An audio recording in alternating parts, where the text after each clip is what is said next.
Assalamualaikum, jumpa lagi. Raya kali ni kita nak buat kelainan sikit, rendang ayam salai.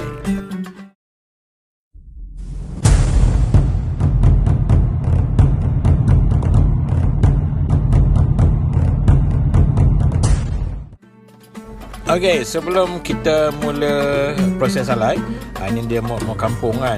Kami tak ada smoke house atau tempat salai, jadi kami terpaksa banner sendiri dengan susun batu yang macam ni.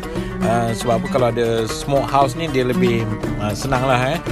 Jadi ayam ni yang kami nak gantung kat sini ni, kami dah marinate dengan garam, kunyit dan juga sedikit ketumbar. Dan kita gantung, kita bagi dia asap, InsyaAllah dia akan rasa smoke dulu. Untuk proses ni saya buat tak lama sangat, saya buat lebih kurang 2 jam. Sebab apa, satu, tak nak bagi dia terlalu kering. Yang kedua, memang cuaca pun tak berapa elok. Kemudian bila dah settle semua, kita akan potong kecil-kecil untuk kita teruskan proses untuk membuat rendang ayam yang telah disalai ni.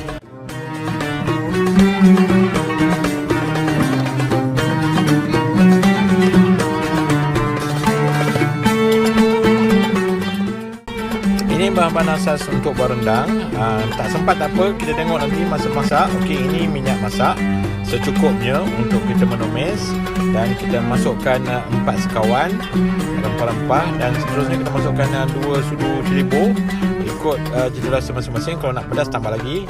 Saya masukkan dalam 1 sudu teh lada hitam. Ini bahan-bahan kisar. Bahan-bahan kisarnya adalah bawang putih, bawang merah, kita masukkan dia lengkuas dan juga halia. Kita tumis sampai dia pecah minyak. Bila tumisan dah garing sikit dan pecah minyak, kita masukkan ayam yang telah dipotong tadi, ayam salai kita tu. Kita gaul ayam kita dengan rempah-rempah yang kita dah masak tadi. Kemudian kita masukkan serai. Saya masukkan dalam 1 cawan air. Untuk 1 ekor setengah ayam, saya pakai 2 kotak kecil santan. Kalau nak pakai santan fresh pun lagi bagus. Saya masukkan 1 keping gula Melaka ataupun misir kerek.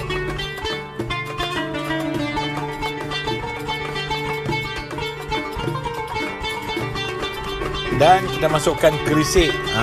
Ada orang suka banyak, ada orang suka ala-ala kadar-kadar je kan. Kemudian masukkan daun limau purut. Dan selepas itu kita perisakan dia, sama ada kita perlukan garam lebih lagi, kita perlukan perisa-perisa lain, ikut cita rasa masing-masing. Ini dia rendang ayam salai New Taste Unlock.